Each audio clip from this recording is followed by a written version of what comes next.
कुछ ऐसे टर्म्स जो हैं, यहाँ पर ये कह सकते हैं कुछ ऐसे ट्रांजेक्शन जो हैं जिनका कुछ स्पेशल ट्रीटमेंट होता है अकाउंटिंग इक्वेशन के अंदर। उन ट्रांजेक्शंस को आज डिस्कस करने वाले हैं कि वो ट्रांजेक्शंस क्या क्या है, उनका मीनिंग क्या है और उनको अकाउंटिंग इक्वेशन के अंदर अपने को किस तरह से ट्रीट करना है या उनका ट्रीटमेंट जो होगा वो अकाउंटिंग इक्वेशन में किस तरह से होगा। देखिए नॉर्मल ट्रांजेक्शन जो थे वो मैंने आपको सारे बता दिए अपने लास्ट वीडियो के अंदर। एक एग्जांपल भी ले लिया हमने जिसके थ्रू हमने क्वेश्चन सॉल्व करके भी देखा पूरा और किस तरह से उनको शो करना है। उससे बाहर कुछ है नहीं वैसे, लेकिन कुछ गिने चुने ट्रांजेक्शन ऐसे भी हैं जिनका जो है कुछ स्पेशल ट्रीटमेंट इसके अंदर होता है और वो स्पेशल ट्रीटमेंट क्या होगा वो अपने को इस वीडियो के अंदर समझना है। तो देखिए स्टूडेंट अपन जो डिस्कस कर रहे हैं वो कुछ ट्रीटमेंट जो है जिनके टर्म्स जो है वो है अपनी सबसे पहले आउटस्टैंडिंग एक्सपेंसेस। फर्स्ट टर्म जो है वो है आपकी आउटस्टैंडिंग एक्सपेंसेस। सबसे पहले बात आती है आउटस्टैंडिंग एक्सपेंसेस का मतलब क्या है। आउटस्टैंडिंग एक्सपेंसेस का मतलब होता है expenses which is due. Due means देने बाकी है। हिंदी में अपन कह सकते हैं आउटस्टैंडिंग एक्सपेंसेस को due but not paid, due but not paid. ऐसे एक्सपेंसेस जो ड्यू तो हो चुके हैं, इनकर्ड हो चुके हैं, लेकिन उनका पेमेंट नहीं किया गया अभी। यहां पर हिंदी में इसको कह सकते हैं देने बाकी हैं, वो कहलाते हैं आउटस्टैंडिंग एक्सपेंसेस। ठीक है।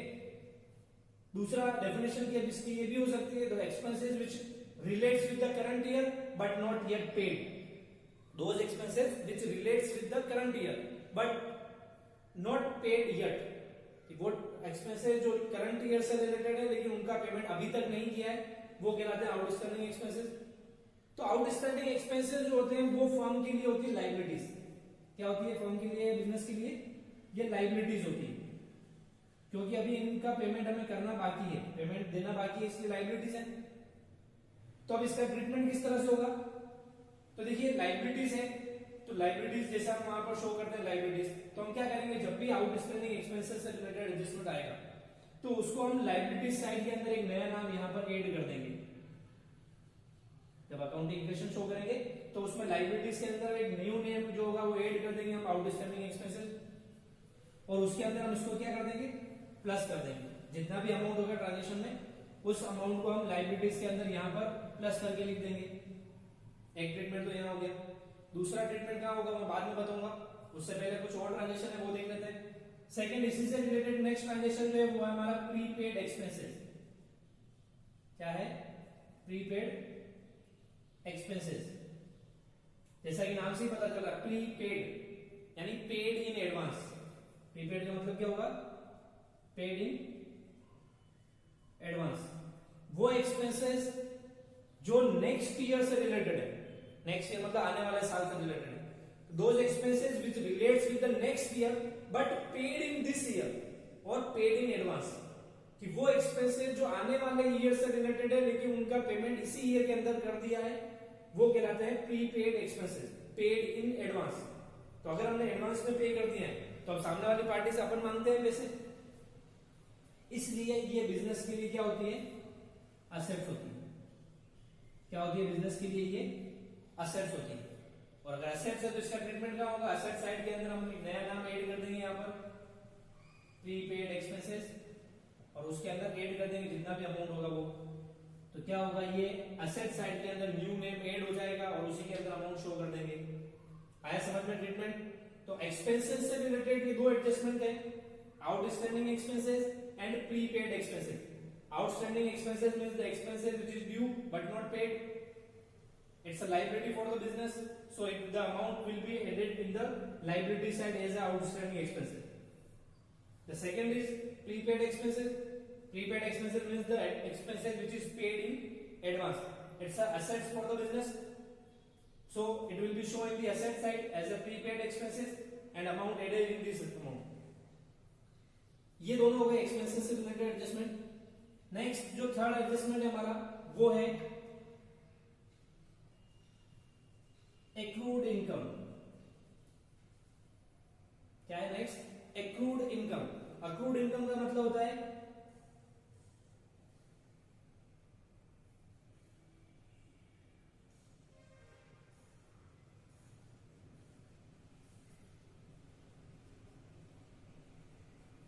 Due but not receive. Due but not receive, the income which relates with the current year but not yet receive, वो इनकम जो करंट ईयर से रिलेटेड है लेकिन अभी तक रिसीव नहीं हुई है, the income which relates with the current year but not yet receive, अभी तक रिसीव नहीं हुई है। हिंदी में अगर इसको कहें तो हम लेने बाकी, जैसे आउटस्टैंडिंग एक्सपेंसेस थे देने बाकी, वैसे एक्रूड इनकम होती है लेने बाकी, यानी वो इनकम जो इसी ईयर की है लेकिन अभी तक हमें रिसीव नहीं हुई, लेने बाकी है, वो होती है एक्रूड इनकम, लेने बाकी है। यानी हम लोगों से पैसे मांगते हैं तो वो हमारे लिए क्या हुई, असेट्स हुई, क्या हुई, असेट्स। असेट्स है तो असेट्स में न्यू नेम ऐड होगा, जैसे हमने प्रीपेड का ट्रीटमेंट किया था, वैसे ही अक्रूड असेट जो होगी वो भी यहाँ पर शो हो जाएगी, एक्रूड इनकम के नाम से एक नई असेट जो है वो शो हो जाएगी, और उसको भी यहाँ पर प्लस कर देंगे जितना भी अमाउंट होगा वो। तो इसको क्या करेंगे, असेट्स के अंदर न्यू नेम ऐड करेंगे, एक्रूड इनकम और प्लस कर देंगे। समझ में आया? तो दो आइटम थे एक्सपेंसेस के, ये नेक्स्ट था इनकम से रिलेटेड। नेक्स्ट फोर्थ आइटम जो है वो भी हमारे इनकम से रिलेटेड ही है, वो आइटम है अनअर्न्ड इनकम। अनअर्न्ड इनकम का मतलब होता है रिसीव इन एडवांस। क्या मतलब है अनअर्न्ड इनकम का? Receive in advance. Unearned income is the income which relates with the next year, the income which relates with the next year but receive in this year. वो income जो next year आने वाले year से related है लेकिन वो अभी receive हो चुकी है, इस ईयर में रिसीव हो चुकी है, वो कहलाती है unearned income. Clear? Income which receive in advance, हमें एडवांस में रिसीव हो चुकी है, तो इसका मतलब हमारी लायबिलिटी है वो, क्योंकि हमें उसको वापस पेमेंट करना भी पड़ सकता है, या हमें एडवांस में रिसीव हो चुका है जो इस ईयर का नहीं है तो हमारी लायबिलिटी हुई, तो इसलिए इसको कहां लिखा जाता है, लायबिलिटी साइड के अंदर। वैसे ही जैसे आउटस्टैंडिंग एक्सपेंसेस को शो किया था, अनअर्न्ड इनकम भी ऐसे ही नाम में आ जाएगा यहाँ पर अनअर्न्ड इनकम, और जो भी अमाउंट होगा इसके अंदर हम ऐड करके लिख देंगे। क्लियर? तो अनअर्न्ड इनकम को भी लायबिलिटी साइड के अंदर ऐड कर देंगे। ये चारों एडजस्टमेंट जो अपने को इस तरह से करना है, एक ट्रीटमेंट तो इनका हो जाएगा या तो असेट साइड में जाएगा या लायबिलिटी साइड के अंदर जाएगा। ठीक है, फिर दूसरा ट्रीटमेंट जो होगा वो किस तरह होगा वो देख लेते हैं हम। तो मैं थोड़ा इसको व्यवस्थित लिख देता हूं।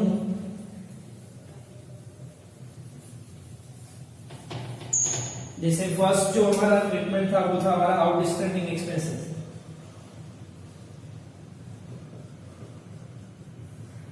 ड्यू बट नॉट पेड, ये था हमारे लिए लायबिलिटीज।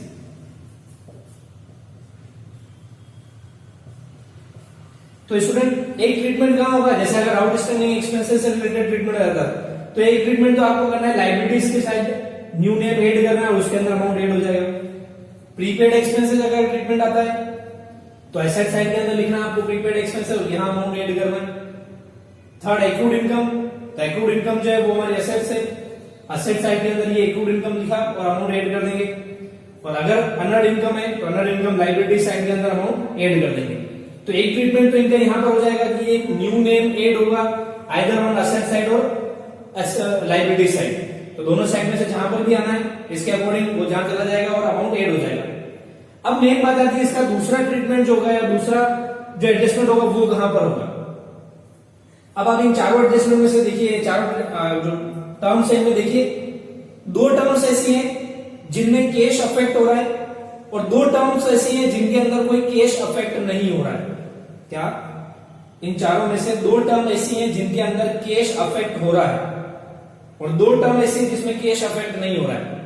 तो पहले देख लेते हैं वो कौन सी दो टर्म्स है जिसमें कैश अफेक्ट हो रहा है हमारा। देखिए, आउटस्टैंडिंग का मतलब होता है ड्यू बट नॉट पेड, यानी देने बाकी। देने बाकी मतलब पैसे दिए नहीं आपने तो कोई कैश अफेक्ट नहीं हो रहा है। नेक्स्ट है प्रीपेड एक्सपेंसेस। प्रीपेड आपने एडवांस में पे कर दिया, ऑब्वियस सी बात है कैश अफेक्ट हो रहा है।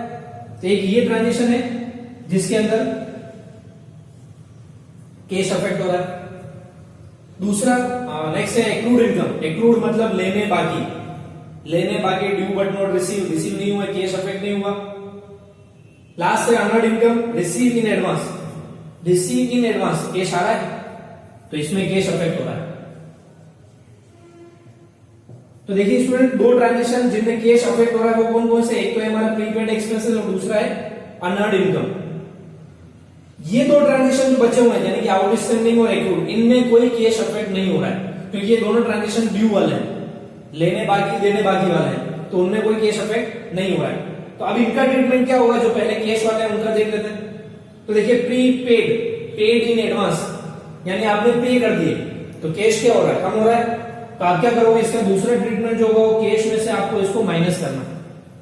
क्या करना है, कैश में से माइनस करना है। कैश कहां लिखता है, असेट साइड में लिखते हैं आप, तो यहाँ कैश लिखेंगे और कैश में से जो अमाउंट होगा वो माइनस कर देंगे।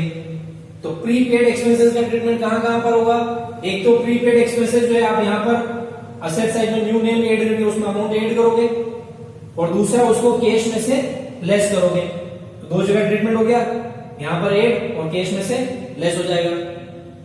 फिर नेक्स्ट देखते हैं अनअर्न्ड इनकम। अनअर्न्ड इनकम, एक तो आप लिख रहे हो इसको लाइबिलिटी साइड के अंदर वो अनअर्न्ड इनकम ऐड हो रहा है। अनअर्न्ड मतलब receive in advance, receive in advance, cash आ रहा है तो आप क्या करोगे, इसको कैश में ऐड कर दोगे। तो आप यहाँ कैश के अंदर इसको क्या कर देंगे, ऐड कर देंगे। तो अनअर्न्ड इनकम का ट्रीटमेंट कहां कहां पर होगा, एक तो कैश के अंदर ऐड करोगे और दूसरा लाइबिलिटी साइड के अंदर अनअर्न्ड इनकम लिख करके वहां पर ऐड करोगे। हो गया दो जगह ट्रीटमेंट। तो देखिए प्रीपेड और अनअर्न्ड, इनका ट्रीटमेंट किसमें हो रहा है, कैश के अंदर हो रहा है। प्रीपेड को तो लेस कर रहे हैं और अनअर्न्ड को प्लस कर रहे हैं। और दूसरा ट्रीटमेंट हम देख ही रहे हैं, इसको लाइबिलिटीज एसेट्स में से जहां पर नहीं जाना उधर देते हैं।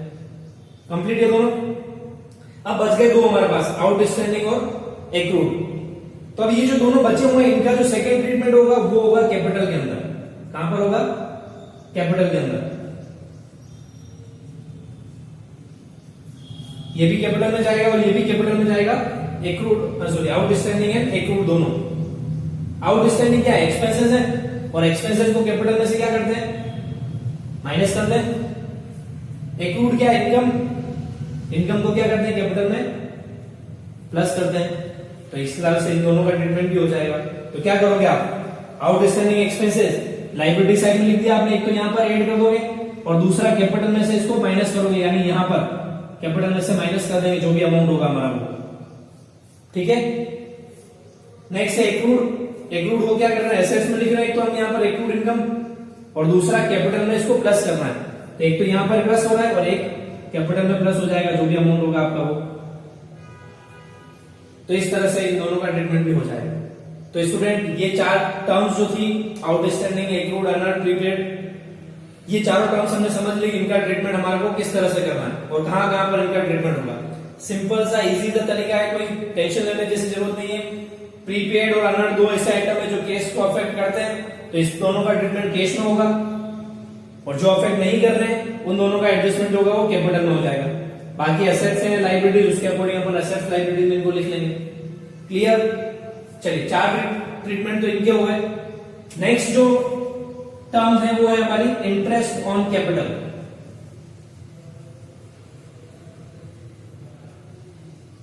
नेक्स्ट टर्म है हमारी interest on capital. Interest on capital का मतलब आप सभी जानते हैं कि जो बिजनेस के अंदर कैपिटल इंट्रोड्यूस किया बिजनेसमैन ने, कभी कभी क्या होता है उसको उस कैपिटल पर इंटरेस्ट भी दिया जाता है। क्या दिया जाता है, उसको इंटरेस्ट भी दिया जाता है, वही कहलाता है इंटरेस्ट ऑन कैपिटल। अब इंटरेस्ट ऑन कैपिटल की वजह से क्या होता है, कैपिटल इंक्रीज होती है। क्या होता है, इंटरेस्ट ऑन कैपिटल की वजह से कैपिटल इंक्रीज होती है। सपोज कीजिए एक मैं बिजनेसमैन हूं और मैंने अपने बिजनेस के अंदर 1 लाख रुपीज इन्वेस्ट किए एज ए कैपिटल।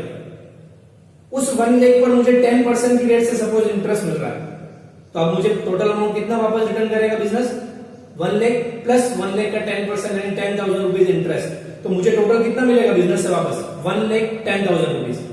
तो क्या हो रहा है, इंटरेस्ट ऑन कैपिटल की वजह से कैपिटल इंक्रीज हो रही है। कैपिटल इंक्रीज हो रही है तो आप क्या करोगे, इस ट्रांजेक्शन को कैपिटल में प्लस कर दोगे, क्योंकि मैंने कहा है the transaction by which capital increase is added in the capital and the transaction by which capital decrease deducted from the capital.